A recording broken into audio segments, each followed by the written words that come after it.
Today, we're going to talk about a fight for cultural identity. But this wasn't a battle waged with guns or on a traditional battlefield. Nope, this was a fight that took place on the pages of student literary journals. This is the story of R.P. Subba and a whole generation of Nepali-speaking students in 1980s Bhutan who figured out that sometimes poetry and prose can be the most powerful weapons you have. So let's just dive right in with this quote from R.P. Subba, the man at the heart of this story.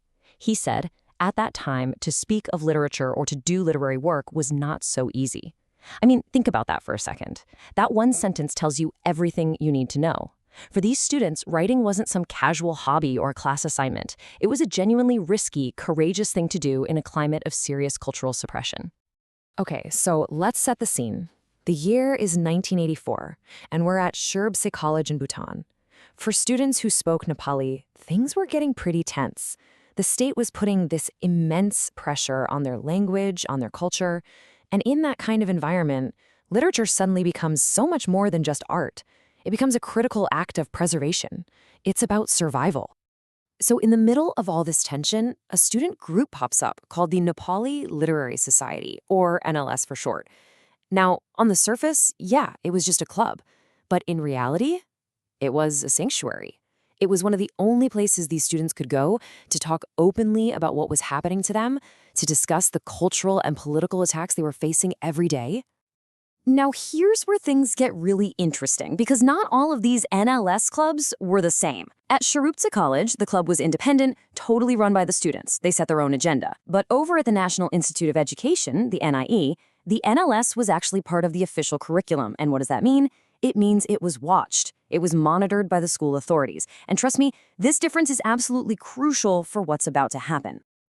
So the struggle was about words and ideas for a while, but it didn't stay that way. It escalated. It became a direct physical threat against the students' most deeply held traditions.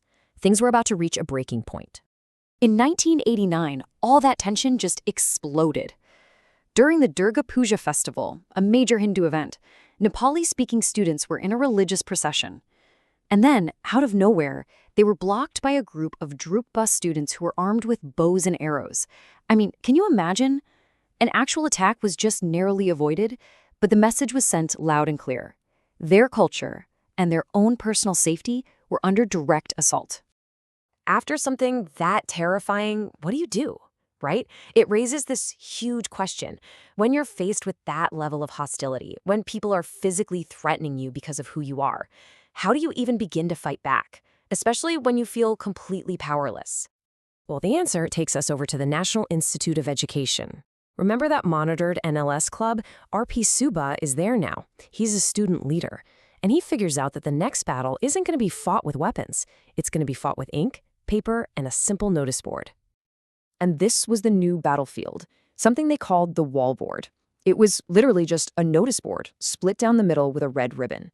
One side was for the official Dzongkha language, the other for Nepali.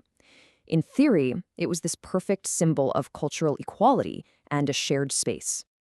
Well, theory is one thing, but reality is another. Pretty soon, the Dzongkha section started getting bigger and bigger. Day by day, that red ribbon was literally pushed across the board, squeezing the space for Nepali writing until it was just this tiny, pathetic little corner. It was a perfect, heartbreaking metaphor for what was happening to their culture in the country as a whole. So what does R.P. Subba do?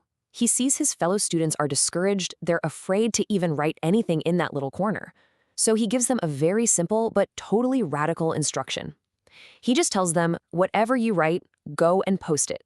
That's it.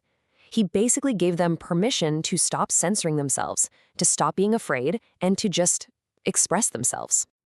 And wow, the floodgates just opened. The students unleashed everything.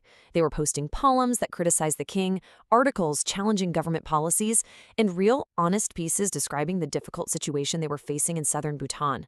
This wasn't just literature anymore. This was an open rebellion happening on a bulletin board. Of course, you know this kind of defiance wasn't going to go unnoticed. A supervisor who could read Nepali saw the so-called radical content, went straight to the school's director, and R.P. Subba was immediately called in and reprimanded. It just proves how dangerous their simple act of writing really was. So all these early struggles, from staring down armed students to literally fighting for inches of space on a notice board, all of it profoundly shaped R.P. Subba's vision for the future of his community and what their identity could be. Looking forward, he has 3 key pieces of advice for the next generation. First, create your own icons. Don't just look to Nepal for your cultural heroes.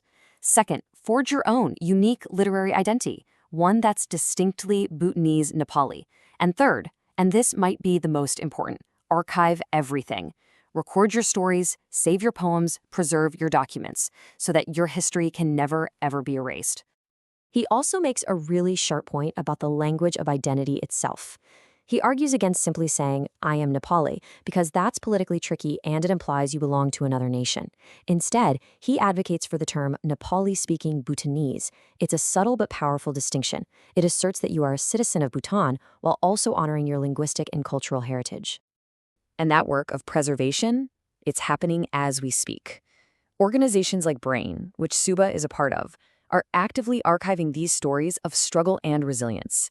They're making sure that the memory of the wallboard, the courage shown during that Durga Puja procession, and this whole rebellion of words becomes a permanent, undeniable part of their history.